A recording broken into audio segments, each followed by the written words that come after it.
इस मूवी के स्टार्ट में हमें 1928 का एक सीन दिखाया जाता है जहाँ पे एक आदमी कोह कराक्रम के माउंटेन्स में अपने कैंप में होता है। वो आदमी अपने कैंप से बाहर एक बहुत अजीब सी चीज़ ऑब्जर्व कर रहा होता है। वो उस चीज़ को देखने के लिए अपने कैंप से बाहर निकलता है तो देखते ही बहुत हैरान हो जाता है क्योंकि उसके सामने एक बहुत बड़ी लाइट बॉल होती है।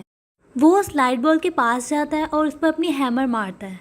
हैमर लाइट बॉल के लगते ही वो बेहोश हो जाता है और अब जब उसे होश आया है तो वो अपने ग्लव्स पर एक मार्क देख रहा है जो कि काफ़ी अजीब और हैरानकुन है। और इसी के साथ मूवी कुछ साल आगे यानी 2008 में चली जाती है और यहाँ पर हम एक हेलन नामी साइंटिस्ट को देखते हैं। मूवी के इन सीन्स में हमें हेलन के बारे में बताया जा रहा है जो कि अपने सौतेले बेटे के साथ घर में रहती है। वो अपने बेटे से बहुत प्यार करती है मगर दिखाया जाता है कि शायद उसका बेटा उससे इतना प्यार नहीं करता।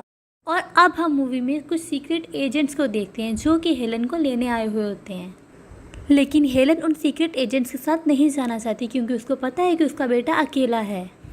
लेकिन फिर भी हेलन को उनके साथ जाना पड़ता है। हेलन को वो लोग नासा के डिपार्टमेंट में ले जाते हैं जहाँ हेलन अपने जैसे और बहुत से साइंटिस्ट से मिलती है। यहाँ पर हेलन को उसका दोस्त माइकल भी मिलता है जो कि नासा में ही काम करता होता है। वो उससे बताता है कि मैंने ही ये नाम सजेस्ट किया था।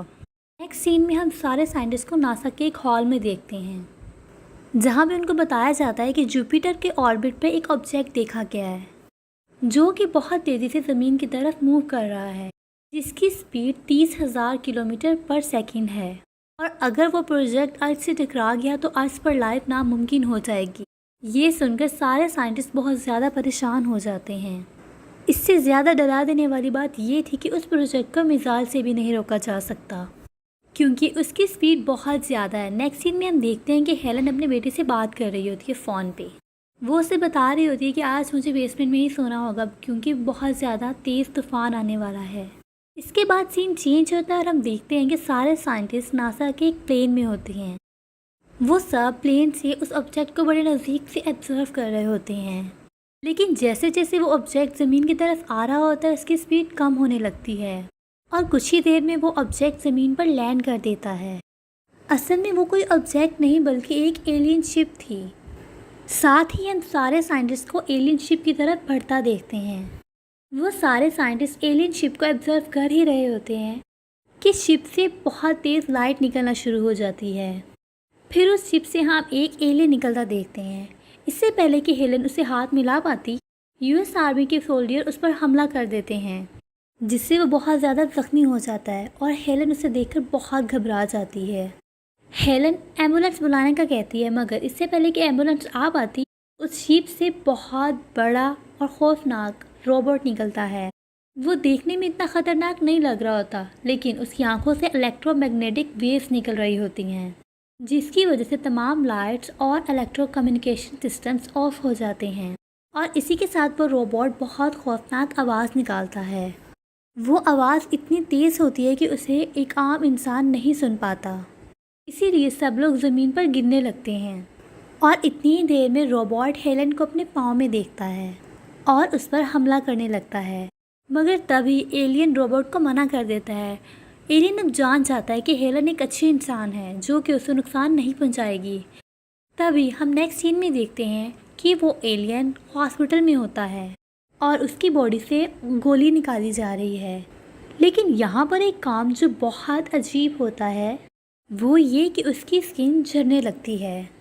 एलियन की बॉडी पे जो स्किन होती है वो उतरने लगती है। साइंटिस्ट ये देखकर बहुत हैरान हो जाते हैं क्योंकि वो एलियन बिल्कुल इंसानों की तरह लगता है। ये सब देखकर साइंटिस्ट एलियन का डीएनए टेस्ट करने का सोचते हैं। जैसे ही वो टेस्ट करते हैं तो देखते हैं कि एलियन के डीएनए में इंसान का डीएनए भी है, जिससे साइंटिस्ट ये बात पता लगा लेते हैं कि एलियन ज़मीन पर पहले भी आ चुके हैं। और ऐसा वाकई ही हुआ होता है। जैसे कि मूवी के स्टार्ट में हमने देखा कि उस आदमी के हाथ पर एक मार्क होता है। वो दरअसल एलियंस उस आदमी का डीएनए लेकर जाते हैं। तभी हेलन उनको बताती है कि एलियन के इर्द गिर्द जो मास था वो बिल्कुल बॉम्ब लाइक था। उसको ह्यूमन डीएनए लेकर इसलिए प्रोड्यूस किया गया ताकि एलियंस ज़मीन पर आकर सांस ले सकें, यानी कि ज़िंदा रह सकें। अब अगले सीन में हम उस एलियन को हेलन और दूसरे लोगों से बात करता देखते हैं, जिससे हमें ये पता लगता है कि वो इंसानी ज़ुबान जानता है। जो दूसरी लेडी वहाँ पर मौजूद होती हैं वो यूएस मिलिट्री आर्मी की डिफेंस ऑफिसर होती हैं। इसका ख्याल ये होता है कि ये एलियन उनके लिए ख़तरा हो सकता है, यानी वो एलियन हमारी लाइफ के लिए बहुत ज़्यादा खतरे वाला है। वो ऑफिसर को कहता है कि हम ज़मीन को बचाने आए हैं। वो ऑफिसर कहती है कि जब से तुम लोग ज़मीन पर आए हो हमारा सैटेलाइट सिस्टम काम करना बंद कर गया है और हमारी सारी कम्युनिकेशन बंद हो गई है। जिस पर वो एलियन कहता है कि मैं तुम्हारे अर्थ के लीडर से मिलना चाहता हूँ, जिसे डिफेंस ऑफिसर निगलेक्ट कर देती है और उस एलियन को अपने साथ ले जाती है। यहाँ पर उस एलियन का इन्वेस्टिगेशन स्टार्ट होता है। पहले वो एलियन किसी बात का जवाब नहीं देता और फिर उस इन्वेस्टिगेटर और ऑपरेटर्स को अपने काबू में ले लेता है अपनी पावर से। और फिर हम देखते हैं कि पूरी दुनिया में छोटे छोटे एलियन शिप्स उतरना शुरू हो जाते हैं और लोग बहुत ज़्यादा डर रहे होते हैं। उसके बाद हम देखते हैं कि एलियन एयरपोर्ट होता है और उसकी तबीयत ख़राब होने लगती है। फिर वो हेलन को फ़ोन करता है क्योंकि वो जानता है कि हेलन के अलावा उसकी कोई मदद नहीं कर सकता। फिर हेलन जैसे कैसे करके अपने बेटे के साथ उस एलियन के पास पहुंच जाती है और उसको दवा देती है जिससे वो ठीक हो जाता है।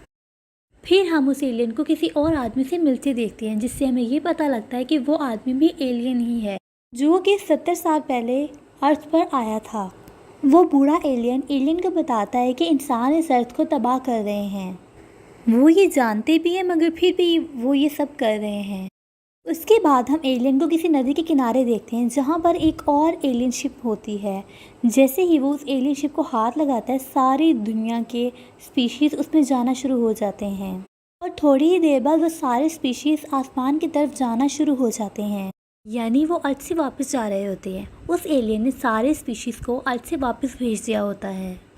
ये सब देखकर हेलन परेशान हो जाती है। वो भी अब एलियन को ख़तरनाक समझना शुरू कर देती है। फिर वो एलियन से बात करना शुरू हो जाती है।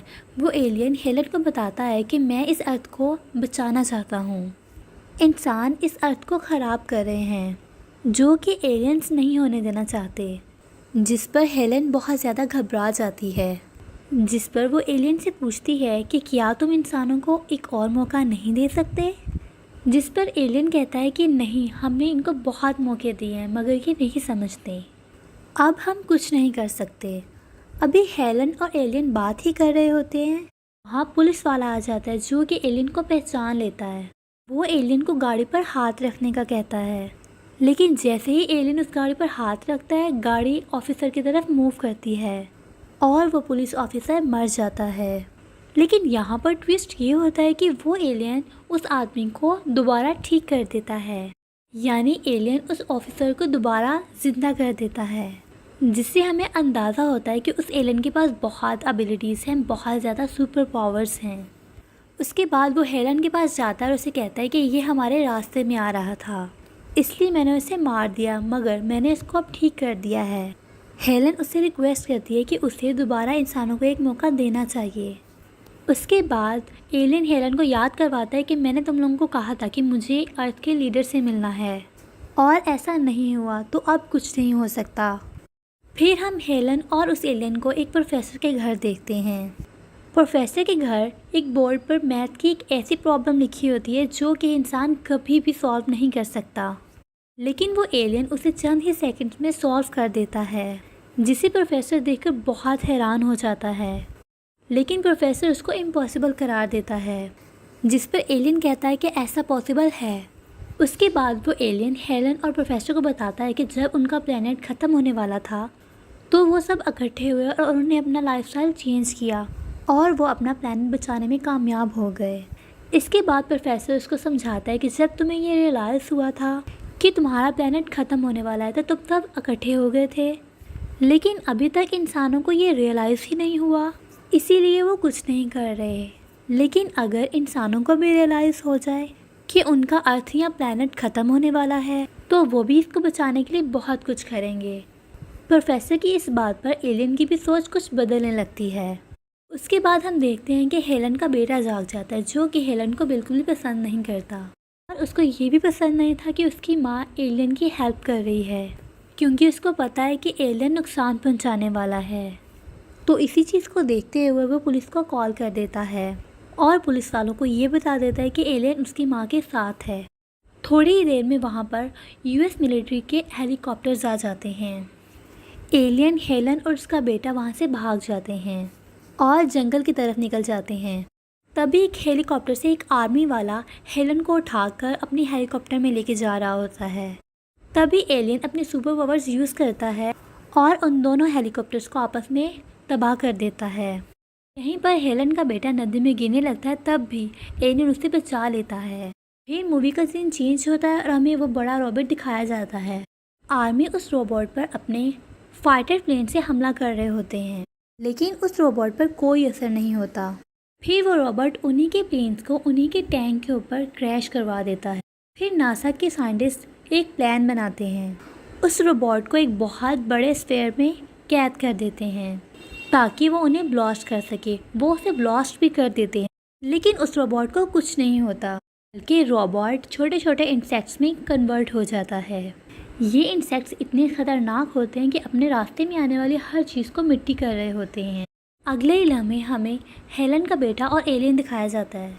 हेलन का बेटा हेलन को कॉल करने की कोशिश करता है, मगर फ़ोन ख़राब होता है। तभी एलियन अपनी सुपर पावर से उस फ़ोन को ठीक कर देता है। अब हेलन का बेटा हेलन को कॉल करके फादर के ग्रेव पे बुलाता है।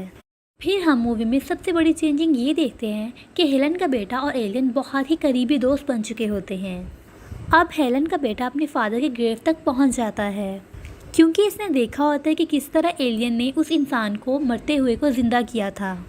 इसीलिए वो एलियन को अपने फादर के ग्रेव पे लाता है ताकि वो उसके फादर को भी ज़िंदा कर दे। फिर एलियन उसे बताता है कि मैं किसी भी डिकम्पोज चीज़ को ज़िंदा नहीं कर सकता, जिस पर हेलन का बेटा बहुत ऊंची ऊंची रोने लगता है। उतनी देर में वहाँ पर हेलन भी आ जाती है और वो अपने बेटे को अपने गले से लगा लेती है और उसे चुप कराती है और बताती है कि मैं भी तुम्हारे बाप को बहुत मिस करती हूँ। और साथ में ये भी बताती है कि उसे अपने हस्बैंड की परछाई उसके बेटे में दिखाई देती है। तब हेलन का बेटा उससे माफ़ी मांग लेता है। ये सब देखकर एलियन बहुत हैरान हो जाता है, क्योंकि उसने आज से पहले कभी भी इंसानों का ये रूप नहीं देखा होता। यहीं पर हेलन एलियन को कहती है कि इंसानों को एक और मौका ज़रूर मिलना चाहिए। इतने में एलियन आसमान की तरफ वही इंसेक्ट्स को उड़ते हुए देखता है जो कि रोबोट से कन्वर्ट हुए होते हैं। फिर एलियन हेलन से कहता है कि इसके लिए हमें एक कीमत अदा करनी होगी, इसके लिए हमें सेंट्रल पार्क जाना होगा। फिर वो लोग सेंट्रल पार्क पहुंच जाते हैं। वो सब ये देखकर बहुत हैरान हो जाते हैं, क्योंकि वहाँ पर इंसेक्ट्स बहुत ज़्यादा होते हैं। जैसे कैसे करके वो वहाँ से भागकर एक महफूज जगह पहुँच जाते हैं। लेकिन उसी दौरान हेलन के बेटे की नाक से खून निकलने लगता है और तभी हेलन का बेटा बेहोश हो जाता है। एलियन हेलन को बताता है कि उसके बेटे की बॉडी में वो इंसेक्ट्स चले गए। इतने में हेलन के नाक से भी खून आने लगता है। फिर हेलन एलियन से रिक्वेस्ट करती है कि प्लीज़ उसके बेटे को बचा लो। एलियन हेलन और उसके बेटे की बॉडी से इंसेक्ट्स निकाल देता है और अब आखिरी बार वो एलियन हेलन और उसके बेटे को देखता है और अपनी स्पेस शिप के अंदर चले जाता है। जैसे ही वो स्पेस शिप को टच करता है, उसके अंदर से एक बहुत ही हैवी मैग्नेटिक वेव्स निकलती हैं, जिससे वो सारे इंसेक्ट्स मर जाते हैं। जिसका मतलब ये होता है कि अब इंसानों का खात्मा नहीं होगा। दूसरी चीज़ ये होती है कि सारी दुनिया में से लाइट्स और कम्युनिकेशन सिस्टम सब कुछ बंद हो जाता है, इवन कि उनकी घड़ियाँ भी, और सारी टेक्नोलॉजी और साइंस ख़त्म होकर रह जाती है।